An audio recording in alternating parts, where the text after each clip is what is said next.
E o mundo canibal veio daí? Veio dessa escola sua Pô, boa pergunta, cara.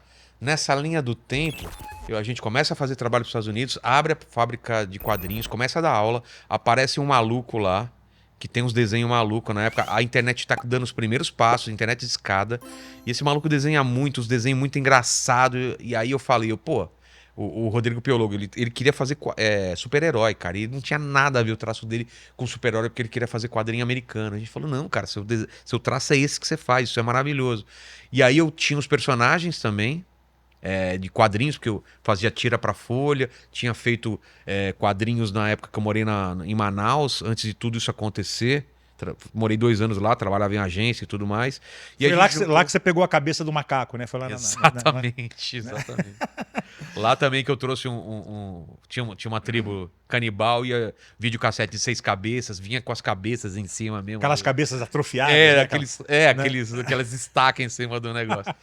E aí, desse tempo mesmo que o mundo canibal vem do Canibites, que era uma tira que eu tinha de jornal na Folha de São Paulo, inspirada da minha experiência morando em Manaus, porque eu coloquei assim: imagina se tivesse uma tribo canibal que ficasse onde eles derrubavam aviões que saíam da Zona Franca de Manaus com produtos eletrônicos. Então era uma tribo super tecnológica, mas era canibal.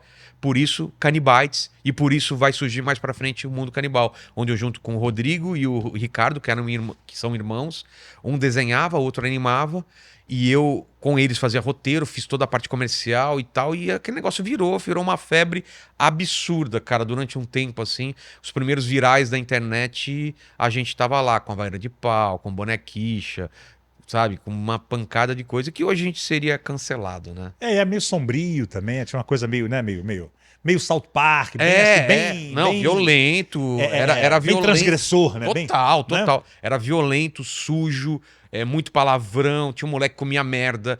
Tinha Porra. um feto abortado que falava.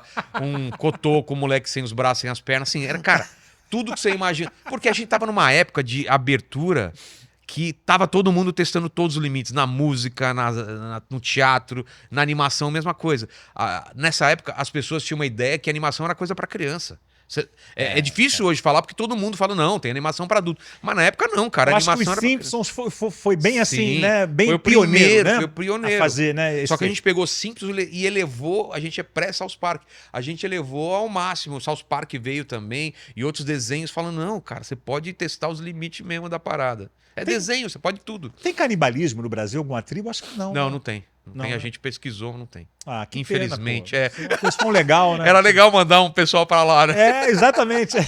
Olha, chegando comida aí pra É. vocês aí. Chegando um rodízio para você, né? Rodízio, muito bom, né? Agora, então, eu acho que o desenho para você foi uma escola que eu acho que te levou também pro humor Tudo, falado, tudo. vamos dizer assim, né? Tudo. Cara, Veio tudo dali, né? tem aquele lance, tem aquela história do ligue os pontos, né?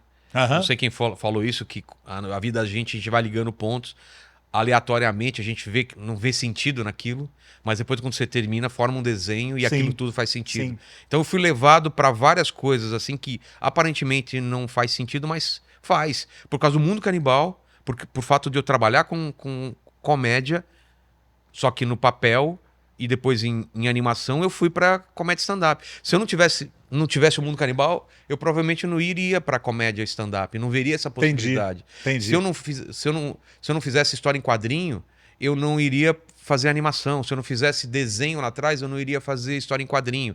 Se eu não fizesse a comédia stand-up, eu não faria o podcast. E assim vem, tá tudo relacionado, mas Sim. quando tá acontecendo, você fala, não tem a menor lógica o que tá acontecendo. O Aham. que eu tô fazendo? Eu tô largando uma carreira, jogando fora pra começar uma do Não, acho que zero. tudo se agrega, cara. Mas Acho que várias vezes eu tudo. ouvi pessoas falando, inclusive minha família, falando: filho, o que você tá fazendo? Você tá jogando uma produtora fora pra postar numa coisa que você não sabe se vai dar certo. Mas era assim, eu sempre fiz assim na minha vida. Nunca foi o dinheiro que guiou minhas decisões. Sempre foi sonho, assim. Meu sonho é ficar mudando de lugar. E aí Uhum. eu entro de cabeça naquilo, coloco todas as minhas fichas, toda a minha paixão. E por alguma coisa que eu posso chamar de Deus, outra pessoa pode chamar de coincidências da vida, outra pessoa pode falar de energia, mas as coisas dão certo, cara. porque eu quero muito que dá certo e a coisa acaba dando certo. Não sei se é porque eu quero muito e eu coloco minha energia. E lá atrás, quando eu queria ser desenhista, se eu pensasse hoje, talvez se eu fosse meu pai, eu falaria: filho, você vai querer ser desenhista, provavelmente você não vai ganhar dinheiro com isso. Porque na época não tinha muita possibilidade de se Sim. ganhar dinheiro com isso. Era para trabalhar no estúdio Maurício Souza, ou era para fazer uma outra coisa de desenho. O mercado... Era muito pequeno o mercado. E aí aconteceu, na época que eu estava fazendo desenho, de alguns brasileiros serem contratados por editoras americanas. Aquilo nunca tinha acontecido. Sim. Aquilo não era uma coisa que eu poderia almejar porque não existia. Só que eu estava tão preparado na época para fazer aquilo que quando surgiu a oportunidade, eu fui um dos primeiros a fazer quadrinhos nos Estados Unidos. Então, assim, eu não fiz isso lá atrás. Eu comecei sabendo que eu poderia ganhar em dólar fazendo para. Eu não comecei a fazendo stand-up sabendo que eu poderia encher teatro e ganhar muito dinheiro com isso. Eu simplesmente comecei porque é o que eu queria fazer. Eu não comecei podcast. Na época que comecei podcast, não tinha grana, publicidade e todo esse away envolvido, entendeu? Ele estava no começo, estava começando a explodir. E eu não sabia se isso ia dar certo. Mas eu não tinha outra coisa para fazer. Eu estava parado em casa e precisava ocupar minha cabeça com alguma coisa.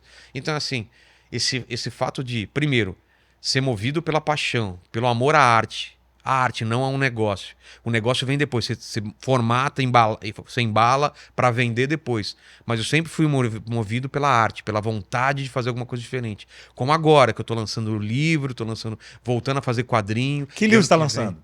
Estou lançando um livro chamado a série chama Jokenpô, o primeiro livro chama Ligue os Pontos.